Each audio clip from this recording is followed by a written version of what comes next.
4장 26절 27절 말씀이 되겠습니다. 신약 성경 173쪽 요한복음 14장 26절과 27절 두 절 말씀이 되겠습니다. 제가 봉독하겠습니다. 보혜사 곧 아버지께서 내 이름으로 보내실 성령 그가 너희에게 모든 것을 가르치시고 내가 너희에게 말한 모든 것을 생각나게 하시리라. 평안을 너희에게 끼치노니 곧 나의 평안을 너희에게 주노라. 내가 너희에게 주는 것은 세상이 주는 것 같지 아니하리라.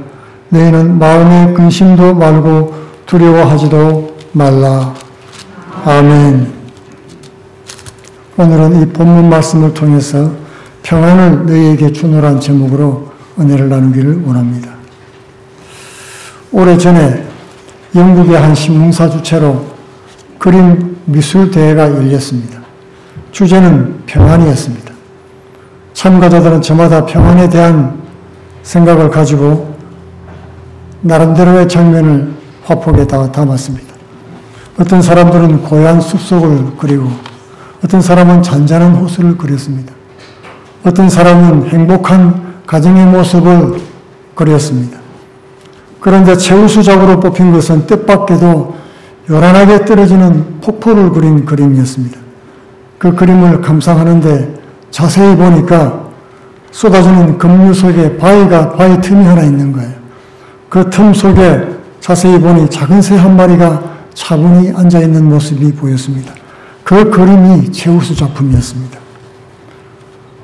우리 삶의 현장에는 잔잔한 호수와 같을 때만 있는 것이 아니지요. 급류가 쏟아지는 폭포와 같은 때가 있는 것입니다. 그런 가운데 평안할 수 있어야 참 평안이라고 할 수 있는 것입니다. 환경만 좋다고 평안한 것이 아닙니다. 환경을 따라 흔들리는 상대적인 평안은 평안이라고 할 수가 없습니다. 환경을 초월한 절대적인 평안을 말하고 있는 것입니다. 예수님은 그런 평안을 주겠다고 제자들에게 약속을 하셨습니다. 오늘 이 말씀을 통해서 어떤 환경에 처할지라도 예수께서 주시는 참 평안을 누리는 성도들 다 되시기를 바랍니다.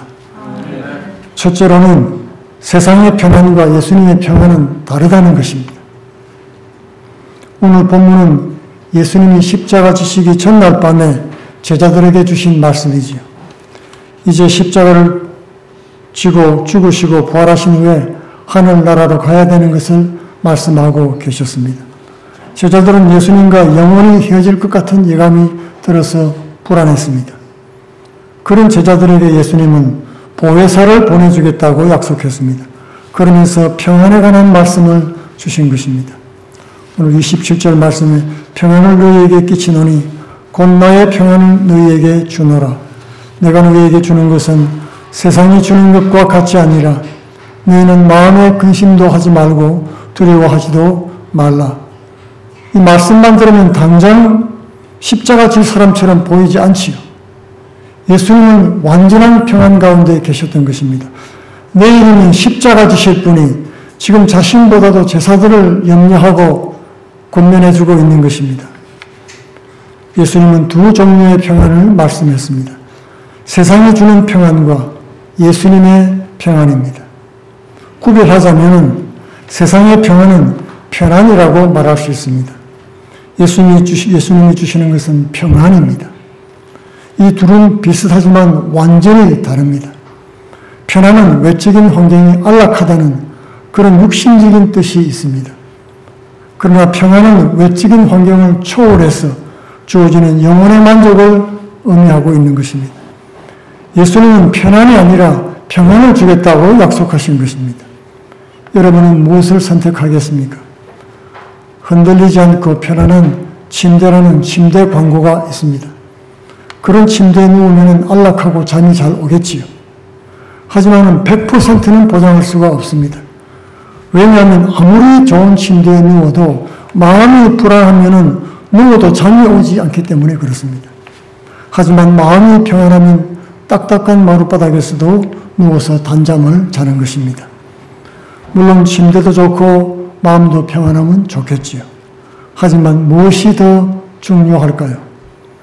예수 안에 참 평안이 있습니다. 예수께서 약속하신 것이 바로 평안인 것입니다. 어느 것을 택하겠습니까? 좋은 환경을 택할까요? 아니면 마음의 평안을 택하시겠습니까? 여러분, 시집살이가 어렵고 힘든 이유가 무엇입니까? 육신이 힘들어서 그럴까요? 마음고생이 심해서 그런 것입니까? 사실 육신이 힘든 것은 사랑하는 마음으로 견뎌낼 수가 있습니다. 그러나 마음이 상처있고 불안하게 되면 가시방석에 앉은 것처럼 뭉들 바를 모르고 좌불안석이 되는 것입니다. 마치 아이 못 낳는 한나와 같습니다. 남편 엘가나가 10아들 못지않게 한나를 사랑해 주고 위로해 주는데도 둘째 부인 버니나가 아이 못 낳는 한나를 격동시키니까 마음의 고통을 받아서 평안을 잃어버리고 말았습니다. 사무엘상 1장 10절에 한나가 마음이 괴로워서 여호와께 기도하고 통곡하며 소원했다고 했습니다. 사람은 마음이 평안해 살 수 있는 것입니다. 우리가 예수 믿고 받은 복 중에 가장 큰 것이 무엇입니까? 바로 평안인 것입니다. 평안은 구원받은 성도의 표이기도 합니다. 이와 같이 평안을 얻지 못하게 되면 엉뚱하게도 육신의 평안을 추구하게 되는 것입니다. 그것이 바로 육신의 욕망인 것입니다. 분명한 사실은 환경이나 조건은 상대적이고 변화무쌍합니다. 잠시 좋았다가 익숙해지면 별것 아니게 되는 것입니다. 그래서 끊임없이 더 나은 것, 더 좋은 것, 더 괜찮은 것을 찾아 헤매게 되는 것입니다.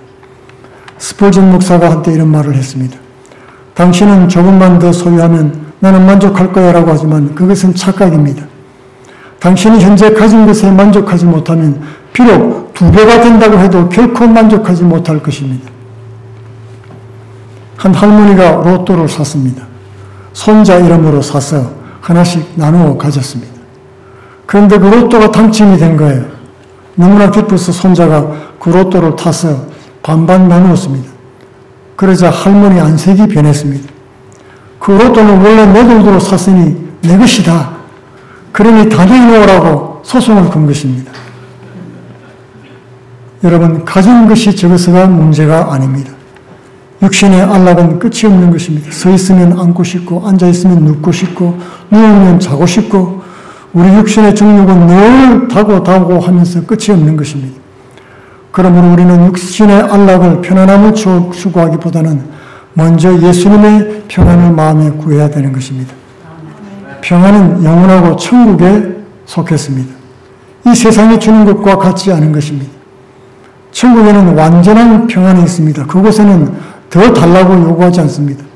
충만하기 때문에 그렇습니다. 이 세상에 사는 동안에도 예수 안에 살면 참된 평안을 누릴 수가 있습니다. 이 세상이 물로 심판받을 때 노아와 그 가족은 방주 안에서 평안했습니다. 요한계시록이 주는 약속이 무엇입니까? 이 세상이 심판받을 때 택함받은 성도들은 평안 가운데 하나님이 보호해 주신다는 약속인 것입니다. 많은 사람들이 오해하는 것이 있습니다. 환경이나 조건이 나빠져서 고난이 오면 어떡합니까? 평안을 빼앗길 거 아니겠습니까? 하는 그런 생각인 것입니다. 그렇지 않습니다. 우리 마음을 불안하게 하고 두렵게 하는 것은 죄의 문제인 것입니다. 죄가 우리를 하나님과 원수가 되게 하고 평안을 빼앗아 가는 것입니다. 그러므로 죄사함 받는 십자가 대속을 믿어야 마음의 평화가 찾아옵니다. 그래서 예수님은 화목제물이라고 소개했던 것입니다. 로마서 3장 25절에 이 예수를 하나님이 그의 피로서 믿음으로 말미암는 화목제물로 세우셨다고 했습니다. 십자가 피로 죄사함을 받으니 하나님과 화목하고 우리 영혼에 비로소 평안이 흘러 들어오기 시작한 것입니다. 로마서 5장 1절에 그러므로 우리가 믿음으로 의롭다함을 받았으니 우리 주 예수 그리스도로 말미암아 하나님과 화평을 누리자고 했습니다. 이 평안은 환난 가운데서도 사라지지 않습니다. 요한복음 16장 33절에 이것을 너희에게 이르는 것은 너희로 내 안에서 평안을 누리게 함이라. 세상에서는 너희가 환난을 당하나 담대하라 내가 세상을 이겼노라. 환난 가운데서도 우리는 예수님만 함께 하면 됩니다. 예수님만 함께 하시면 빈들에서도 보리떡과 물고기를 먹여주시는 것입니다. 예수님만 함께 계시면 우리 기도를 들어주시고 모든 병을 다 고쳐주시는 것입니다. 예수님만 함께 하시면 어떤 고난, 고통, 십자가 죽음이 찾아와도 부활로 갚아주십니다. 나사로를 살리신 같이 살려주십니다. 나인성 과부 아들처럼 야이로의 딸처럼 살려주시는 것입니다. 주님이 나와 함께 계시면 북풍이는 바다도 잠잠해지고 평안해질 수 있습니다. 두 번째로 성령 안에서 평화를 누릴 수 있습니다. 예수님은 우리에게 평안을 주실 때 성령을 통해서 주겠다고 약속해 주신 것입니다. 그러므로 우리가 예수님의 평안을 누리려면 성령 충만해야 됩니다. 그럴 때 어떤 환경이나 고난이 와도 평안을 누릴 수가 있습니다. 예수님은 먼저 성령님이 어떤 분인지 소개해 주고 계십니다.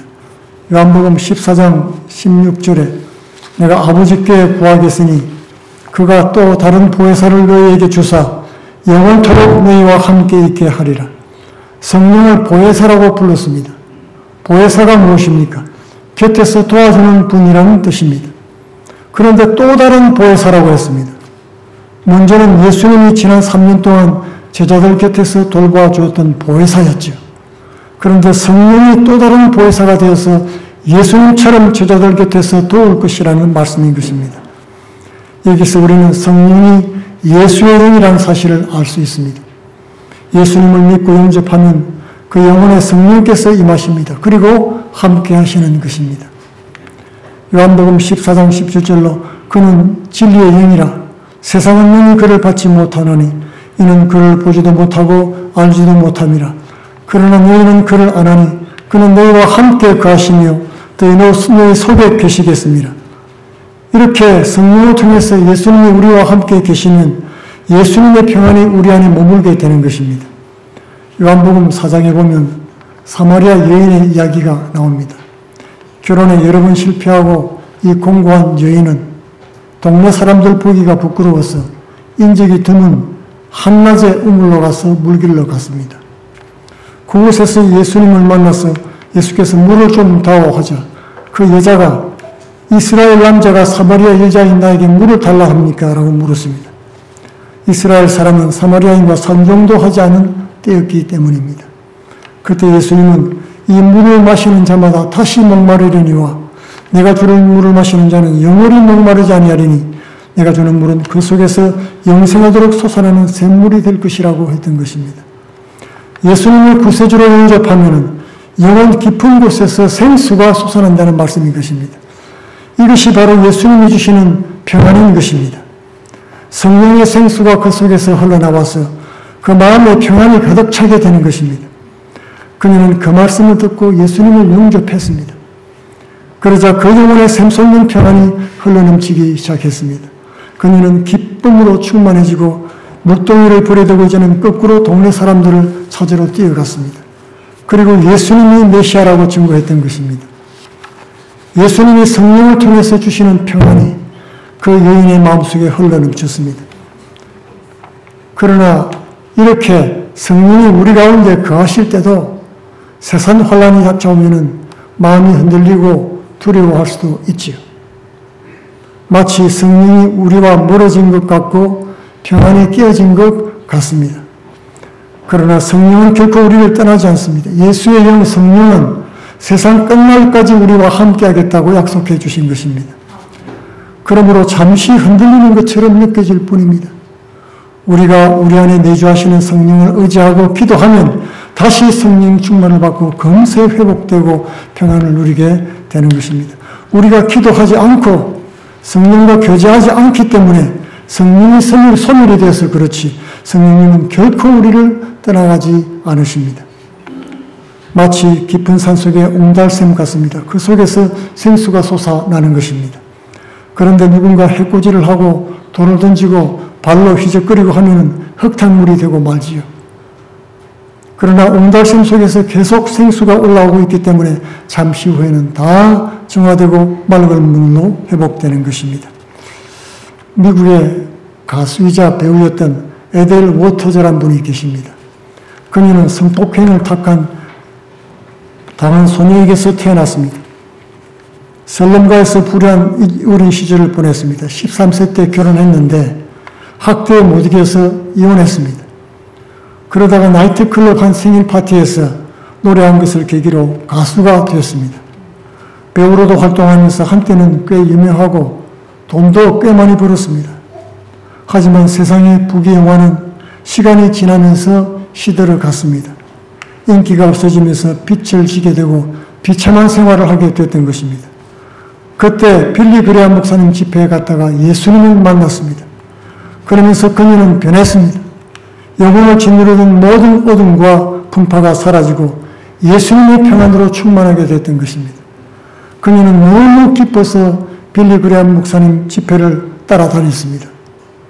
복음송을 부르게 되면서 그녀의 진정한 전생기를 맞이하게 됐던 것입니다. 그리고 마침내 그녀는 기독교 음악 명예의 전당에까지 당당히 그 이름을 올리게 되었습니다. 그녀가 예수님을 만나기 전에 불렀던 히트송 중에 하나가 북풍의 날씨였습니다.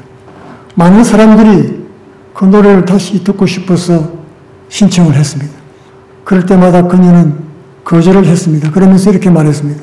저는 더 이상 그 노래를 부르지 않아요. 부르겠던 시절을 노래한 것인데 이제 제 마음에 예수님의 평안이 충만하기 때문에 그 모든 북풍이 사라졌습니다. 에델부터 저는 말년으로 갈수록 그 얼굴에 평안이 깃들고 환해졌던 것입니다. 예수님의 평안은 인생의 모든 북풍을 물리칠 수가 있습니다. 그러므로 예수님을 모시고 항상 깨어 기도하면서 성령 충만을 받으시기 바랍니다. 혹시 죄에 빠지면 속히 회개하고 말씀과 기도로 성령 충만을 회복하시기 바랍니다. 그 어떤 환난도 우리에게서 예수님의 평안을 빼앗아갈 수가 없습니다. 어떤 그리스도인은 세상에서 성공해야 하나님께 영광을 돌릴 수 있다고 생각하는 분이 계십니다. 그것은 꼭 그렇지 않습니다. 성공은 축복이고 좋은 일입니다. 그렇지만 세상적으로 부족하고 연약할지라도 우리 안에 예수님의 평안이 있으면 얼마든지 세상을 이긴 삶을 살고 하나님께 영광을 돌릴 수가 있는 것입니다. 성도의 평강으로 가득 찬 그 얼굴은 하나님의 영광의 광채인 것입니다. 예수 안에서 참 평안을 누림으로 세상의 환난을 이기는 복된 성도들 다 되시기를 축원드리겠습니다. 다 같이 기도하겠습니다. 고마우신 아버지, 하나님이 우리를 위해서 베푸신 은혜와 혜택을 생각할 때마다 감사와 영광을 돌립니다. 무엇보다도 환난 많은 이 세상에서 우리에게 심령의 평안을 허락해 주시며 믿음으로 주님을 섬기게 하여 주시니 감사합니다. 이 세상에 잠깐 편안을 쫓아 살지 아니하며 영원한 평강을 누리며 살 수 있는 복된 주의 성도들 다 되게 하여 주옵소서. 예수님 이름으로 기도합나이다. 아멘.